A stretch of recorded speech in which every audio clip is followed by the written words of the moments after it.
বৃহস্পতিবার সকাল থেকে থেমে থেমে রাজধানীতে ঝরেছে বারিধারা। এই বৃষ্টি সাধারণ মানুষের মাঝে স্বস্তি যেমন এনেছে, তেমনি ছিল ভোগান্তির চিত্রও। খানিক বর্ষণেই হাঁটু জলে নিমজ্জিত ঢাকার বিভিন্ন এলাকা। হঠাৎ জলাবদ্ধতায় সড়কে সড়কে বাড়ে যানজট। সবচেয়ে বেশি বিপাকে পড়েন দৈনন্দিন কাজে বের হওয়া সাধারণ মানুষ। নগর অব্যবস্থাপনার জন্য ক্ষোভ ঝাড়লেন তারা। বৃষ্টির কারণে আমরা আটকে আছি স্কুলের সামনে। ইন্টারভিউ দেওয়ার জন্য আসছিলাম, তো সকালে একটু বৃষ্টির কারণে এই যে পানি দিয়ে আমি আটকে গেছি। ব্যাংকে যাবো, আমি তো ওই যে গাড়ি ছেড়ে দিয়ে এখন আমি চলছি, অসুবিধা না। অতিরিক্ত পানি বলতেছি, ক্রমশ মানে স্কুলের বাচ্চা কাছে যাইতে পারছে না সব।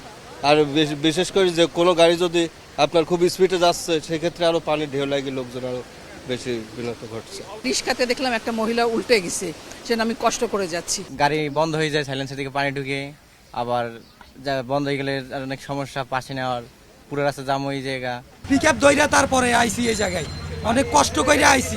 তবে বাতাসে জলীয় বাষ্পের পরিমাণ বেশি হওয়ায় বৃষ্টি হলেও উষ্ণতা কমছে না বলে জানিয়েছেন এই আবহাওয়াবিদ। বাতাসে জলীয় বাষ্পের পরিমাণ বেশি, দেখা যাচ্ছে যে কোথাও কোথাও বাতাসে জলীয় বাষ্প 80% থেকে 95% বা কোথাও কোথাও 100%-এর কাছাকাছি জলীয় বাষ্প।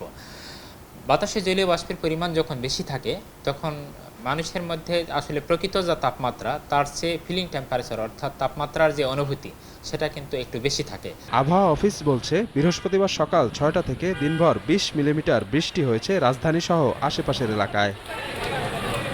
শফিক মুন্সি, সময় সংবাদ, ঢাকা। শুধু প্ল্যান করলেই হবে, টিভি পাইতে ক্যাপটাও তো খুলতে হবে। কোকা-কোলার এত বড় অফার, ক্যাপ খুলো, কোড দাও আর উত্তর দিয়ে জিতে নাও ফ্রিজ, টিভি, ফোন আর প্রতি বোতলে নিশ্চিত ক্যাশব্যাক।